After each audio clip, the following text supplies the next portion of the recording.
जोपर्यंत गोट्या गित्ते सापडत नाही तोपर्यंत तर ह्या केसमध्ये काहीच होत शकत नाही.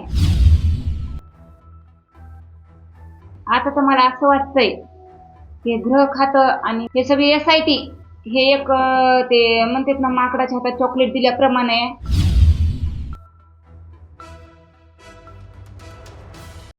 आज पंकज कुमार यांची भेट घेतलेली. काय तुमचे समाज झालं, काय तुमचे बोलून झालं, तर नागपूरचा काही अहवाल आला का? जी नार्को टेस्टचा अहवाल सरांपाशी आलेला आहे, पण सरांनी ते तपासाचा गुपित भाग आहे म्हणून अजून काही आम्हाला सांगितलं गेलेलं नाही आहे. पण जोपर्यंत गोट्या गित्ते सापडत नाही तोपर्यंत तर ह्या केसमध्ये काहीच होत शकत नाही. आता तर मला असं वाटतंय की गृह खातं आणि म्हणजे हे सगळे SIT हे एक ते म्हणतात ना माकडाच्या हातात चॉकलेट दिल्याप्रमाणे या प्रकरणात म्हणजे असं काहीच मला आज तर पंकज कुमार सरांना बोलून वाटलं की म्हणजे मला तर न्याय भेटत नाही. जे माझा पहिला जे म्हणजे इथल्या स्थानिक पोलिसांनी जे केलं तेच मला पंकज कुमार सरांच्या तोंडातून ते आज बाहेर आलं त्यांच्या. आणि मला एवढं म्हणजे एवढं हे झालं ना, मी एवढा संघर्ष करून बी म्हणजे माझ्या नवऱ्याचे आरोपी बाहेर येत नाहीत.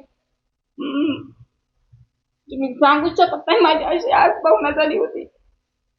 तुम्ही असं म्हणत होता फक्त मुख्यमंत्र्यांशी भेटला होता आणि उमेश कॉर्टे पंकज कुमार यांची मागणी स्वतः केली होती. हो, सगळ्यांची मागणी केली. म्हणजे सगळ्यांना मला वाटलं की खरंच माझ्या नवऱ्याला न्याय देतील, पण नाही. एक खातं खूप म्हणजे असं नाकाम आहे सगळं. मी मुख्यमंत्री साहेबापासून बी जाऊन पण माझ्या नवऱ्याला न्याय भेटत नसल, हे यासाठीच मला करायचंय काय. मी अगोदरच म्हणलं होतं की जोपर्यंत न्याय भेटत नाही तोपर्यंत माझा संघर्ष राहणार, पण यापुढे मी काय संघर्ष करू हे मला प्रश्न पडलाय. असं काय झालं तुमचा पंकज कुमार? म्हणजे एवढं झालं की जोपर्यंत गोट्या गित्ते सापडत नाही तोपर्यंत या केसमध्ये काहीच होऊ शकत नाही. आता गोटा गित्ते कुठे लपलाय, पाताळात लपलाय का भूत ह्याच्यात गेलाय काय माहिती, आता कशात काय झाले. मग काहीच होऊ शकत नाही म्हणलं आपण त्यांच्याकडून आशा काय करायची. SIT कडून 3 तास तुम्ही चर्चा झालेली आहे. 3 तास चर्चेमध्ये शेवटी काय निष्पन्न झालं? शेवटी आता 3 तास आमची चर्चा झाली, पण शेवटी 3 तासात जे या स्थानिक पोलिसांनी केलं शून्य तपास, तसाच मला शून्य तपास वाटला पंकज कुमार सरांच्या बोलण्यावर.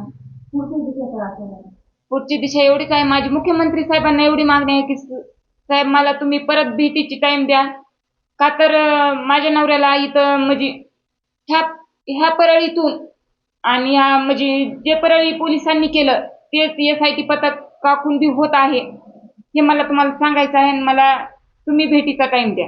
IPS पंकज कुमार यांच्यावर दबाव कुणी आणते असं मला वाटतंय का? दबावाच नाही, पण वाल्मीकरांच्या घरातून काहीतरी सूत्र हलत आहेत हे मला आज वाटलं.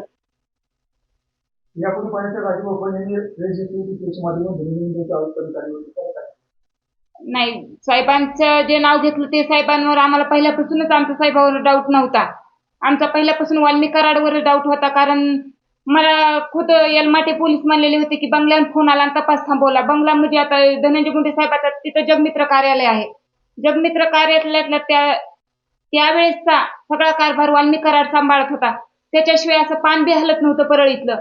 मग त्यानंच तपास थांबविला आणि त्याच्याच मार्फत ह्या म्हणजे त्याच्याच मुलांनी कट रचून खून बी केला आहे. मी सगळा पूर्वनी जबाब दिला, सगळं दिलं, पण आरोपींना अजून अटक करत नाहीत. का करत नाहीत अटक? मग ह्यांना खरंच मग दबाव आहे का? आणि जे दबाव येत असेल ते वाल्मीकराच्या घरातूनच त्यांना जे आहे ते दबाव आहे. नाही, अशी अफवा पसरायला नाही पाहिजे होती. कारण जर आपल्या हातात अहवाल असेल, जर आपल्या हातात ठोस पुरावा असेल तरच आपण ठामपणे बोलावं, माझं असं मत आहे.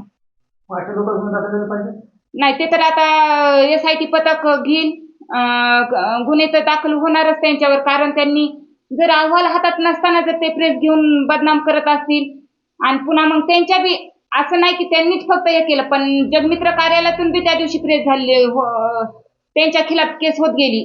त्यांनी बी काय सांगितलं, ते नितीन निर्मल आहे, त्यांनी काय सांगितलं, त्यांनी सांगितलं की मच्छर मेले तर पोलीस स्टेशनला केस करावं का, ग्रामपंचायतनं बघितलं पाहिजे. मग आता महादेव मुंडे हा एक मच्छर टाईप होता का, त्यांनी मोप उदाहरण वेगवेगळे दिले. पण महादेव मुंडे एक मच्छर होता का ते परळीत मारला आणि त्यांच्यासाठी आवाज कोणी उठवला नाही गेला पाहिजे. राजाभाऊ फळचं चुकलं की त्यांनी धनंजय मुंडे साहेबांचं नाव घेतलं, पण त्यांनी पण एक पद्धतीचा आवाजच उठवला होता ना महादेव मुंडे केस प्रकरणात की काहीतरी होईल, पण आम्हाला माहिती नव्हतं की ते साहेबांचं नाव घेतील. आमचं साहेबांवर पहिल्यापासून डाऊट नाही आणि मी पहिल्यापासून त्यांचं नाव पण घेत नाही, पण साहेबांनी मदत करायला पाहिजे होती एवढं आम्हाला वाटत होतं.